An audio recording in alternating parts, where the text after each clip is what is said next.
को लेकर है। इस बार उल्टी बात हुई है, इस बार कांग्रेस जीती है। तो फिर पत्रकार बंधु और जितने एनालिस्ट हैं और कुछ कांग्रेस के समर्थक अब इसको बता रहे हैं कि ये 24 का ये संकेत है। मेरे भाई, हर चुनाव अलग चुनाव है। आप बंगाल में जीते, वो बंगाल का चुनाव था। उत्तर प्रदेश में भाजपा जीती, वो उत्तर प्रदेश का चुनाव था। और कर्नाटक में जो चुनाव हुआ है वो कर्नाटक का चुनाव है। जिनको सफलता मिली है उनको बधाई, लेकिन इन चीजों को आप एक्स्ट्रापोलेट मत कीजिए। आपको बस ध्यान दिला दूं कि 2013 में कांग्रेस कर्नाटक जीती थी, 2014 में उसी कर्नाटक में भाजपा ने स्वीप किया।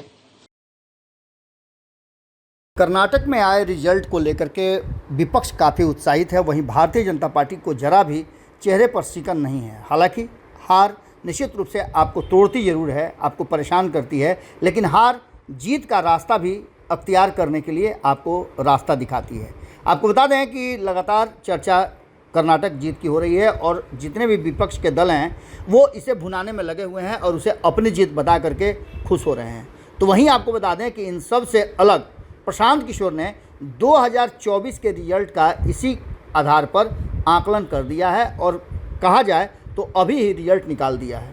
प्रशांत किशोर ने आज जब अपनी यात्रा बीच में स्थगित करने की बात कही, स्वास्थ्य कारणों से उन्होंने यात्रा को स्थगित किया।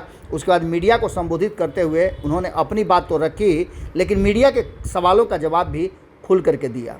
आपको बता दें कि 2024 में क्या कुछ होने वाला है उसका पूरा खाका खींच करके प्रशांत किशोर ने बता दिया। उन्होंने 2013, 14, 16, 17 और 19 तक का सारा रिजल्ट दे दिया। उसके बाद क्या कुछ सामने निकल करके आया, चूँकि प्रशांत किशोर एक स्ट्रेटजिस्ट हैं और कई दलों के लिए उन्होंने कई राज्यों में काम किया है, स्ट्रेटजी बनाई है, वो बेहतर ढंग से इन चीज़ों को समझ सकते हैं। आपको बता दें कि प्रशांत किशोर की बात सुन करके आपको लगेगा कि कर्नाटक की जीत इतनी बड़ी नहीं है जिससे कि 2024 में एक बहुत बड़ा परिवर्तन लाया जा सके। अभी रास्ते बहुत तय करने हैं। प्रशांत किशोर ने वो आंकड़ा क्या समझाया है और किस तरह से उन्होंने एक एक सूत्र को जोड़ा है, आप खुद सुन लीजिए। 12 में उत्तर प्रदेश में समाजवादी पार्टी जीती थी और 14 में भाजपा वहां पर 73-80 में 73 सीट जीत कर आई। कमोवेश वही स्थिति फिर कर्नाटक को लेकर है। इस बार उल्टी बात हुई है, इस बार कांग्रेस जीती है। तो फिर पत्रकार बंधु और जितने एनालिस्ट हैं और कुछ कांग्रेस के समर्थक अब इसको बता रहे हैं कि ये 24 का ये संकेत है। मेरे भाई, हर चुनाव अलग चुनाव है। आप बंगाल में जीते, वो बंगाल का चुनाव था। उत्तर प्रदेश में भाजपा जीती, वो उत्तर प्रदेश का चुनाव था। और कर्नाटक में जो चुनाव हुआ है वो कर्नाटक का चुनाव है। जिनको सफलता मिली है उनको बधाई, लेकिन इन चीजों को आप एक्स्ट्रापोलेट मत कीजिए। आपको बस ध्यान दिला दूं कि 2013 में कांग्रेस कर्नाटक जीती थी, 2014 में उसी कर्नाटक में भाजपा ने स्वीप किया।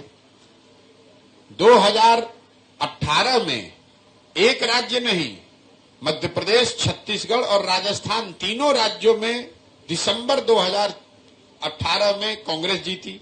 और उन्हीं राज्यों में, उसी राजस्थान में, उसी छत्तीसगढ़ में, उसी मध्य प्रदेश में जब लोकसभा के चुनाव 4 महीने के बाद हुए तो कांग्रेस का खाता नहीं खुला।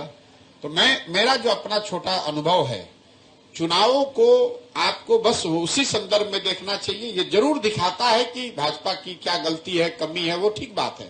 लेकिन कर्नाटक में ऐसा हुआ इसलिए कल होकर लोकसभा में भी ऐसा होगा, या उत्तर प्रदेश में भाजपा जीत गई इसलिए भाजपा ही जीतेगी, ये बातें नहीं है। लोग उत्साह में, जो कार्यकर्ता है, जो पार्टी के नेता हैं, वो उत्साह में इन चीजों को आगे बढ़ाकर बोलते हैं।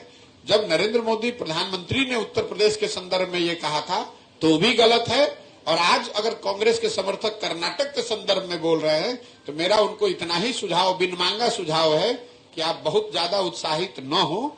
जीत मिली है वो अच्छी बात है, लेकिन ये जीत आगे के जीत का गारंटी नहीं है, उसका संकेत नहीं है। उसके लिए हर लड़ाई एक अलग लड़ाई है। अगर ये वीडियो पसंद आई और वह बिहार के राजनीति और बिहारियत से सरोकार रखेनी तो सब्सक्राइब बटन दबा के चैनल के सब्सक्राइब कर ली। ओजे एगो घंटी बा, ओकरा बटन दबा देला से कुल सटीक और मारक खबर रुआ मुफ्त में मिल जाई।